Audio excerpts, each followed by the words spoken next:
Olá, queridos. Falando um pouquinho, da palavra que foi compartilhada no domingo, baseada em João 12, 24, 32, né, onde Jesus ele fala no 27, agora está angustiada a minha alma. Que direi eu? Pai, salva-me dessa hora? Mas foi precisamente para essa hora que eu vim. Jesus ele estava angustiado, mas no meio daquela angústia, ele consegue entender o propósito dele. Foi para esta hora que eu vim.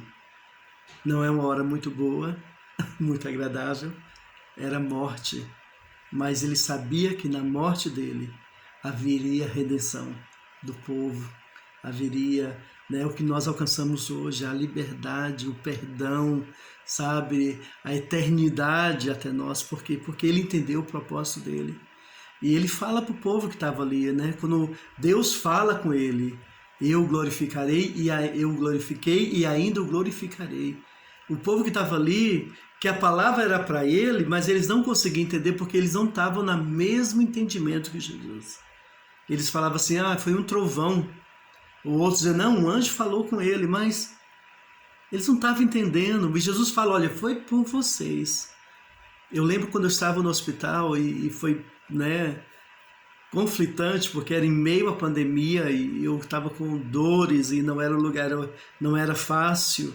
E aquele sentimento de morte, gente morria lá, e aquela confusão, e o medo do coronavírus. Era um ambiente não muito agradável e foi chocante, porque eu estava me perdendo no meio daquilo. Eu estava me perdendo, mas Deus falou, acorda, não é sobre você. É sobre ele, sobre as pessoas que estavam ali que tinham que ouvir. Deus tinha um propósito para mim naquele lugar, porque eu estava num ambiente onde muitos não conseguiriam entrar.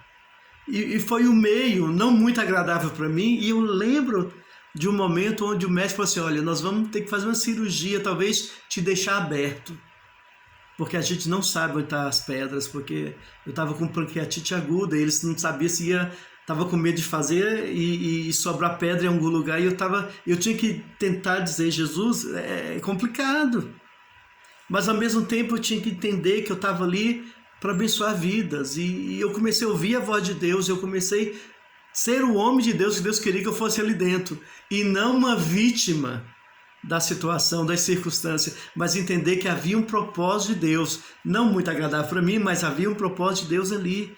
Queridos, e Deus fez coisas, gente Deus alcançou pessoas, gente foi até curada, E talvez mais tarde eu possa dar esse testemunho, mas Deus fez coisas ali, mas precisasse que eu estava ali dentro, eu tinha que estar ali dentro, sabe? Elias, quando ele deixou o medo entrar, Elias viu a glória de Deus pouco tempo antes, mas com a ameaça de Jezabel, ele deixou o medo roubar o propósito, roubar o objetivo da vida dele com Deus, e ele entra na caverna, e ele se enfia ali, e ele diz, ai de mim, pobre de mim, Ele comenta até que assim, eu não sou melhor do que ninguém, não sou melhor do que meus pais, toda a gente morreu e eu estou aqui, e Deus tem que trazer ele para fora da caverna. Elias, sai, não deixe o medo, o temor roubar o propósito que eu tenho para você.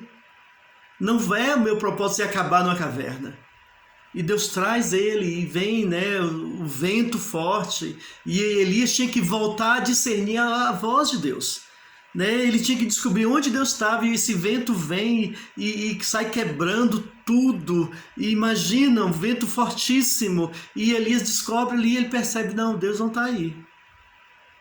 Pode até parecer, mas Deus não está ali. De repente o terremoto sacudindo, quebrando tudo, desfazendo tudo, e Elias descobre, não, Deus não está aí.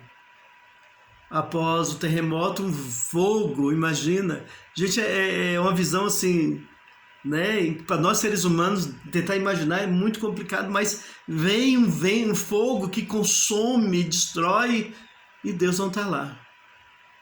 E de repente vem aquele sussurrar, aquele vento tranquilo, aquele cicio, sabe, aquele barulhinho, e Deus estava lá. Então Elias teve que acordar, e Deus fala, sai Elias, tem muita coisa para você fazer. Teu propósito não acabou. Teu propósito não acaba em uma caverna. Vem Elias. E Elias, ele vai concluir o que Deus tinha mandado. Coisas acontecem no mundo que a gente vive, situações que nos cercam, como eu estava no hospital, nos abate, sabe, nos confronta, mas é aí que eu tenho que entender qual é o meu propósito e estar atento a essa voz, ouvir a voz de Deus, o que o Senhor tem para mim no meio da pandemia, o que o Senhor tem para mim como igreja no meio dessa situação. João Batista também estava encarcerado. O João Batista, aquele que disse, né? Eis aí o Cordeiro de Deus que tira o pecado do mundo. Imagina, Elias que viu a representação do Pai e do Filho no batismo e do Espírito Santo ali. Agora ele está assim, é você mesmo? É ele mesmo? E Jesus fala, avisa para ele que cegos veem, que coxos andam, sabe, que mostram vida a vida, que o reino de Deus chegou. E que o propósito dele já terminou, pode ficar tranquilo. Queridos, quando a gente entende propósito, mesmo em meio à tempestade, mesmo em meio às lutas, a gente vai discernir a voz de Deus. Não podemos perder o propósito, somos igreja. Mesmo que em meio à pandemia, nós somos igreja. E temos que está entendendo que a minha vida é para glorificar o Pai, seja na vida, seja na morte, é para glorificar o Pai e é entender que tudo isso está dentro de um propósito maior do que a gente imagina. Os caminhos de Deus são mais altos, os pensamentos de Deus são mais altos que o nosso e nós temos que crer, andar em prudência, andar em sabedoria, andar com cuidado, mas viver o propósito de Deus para nós como igreja nessa época. Que Deus abençoe cada um de vocês, cada um de nós. Amém, queridos.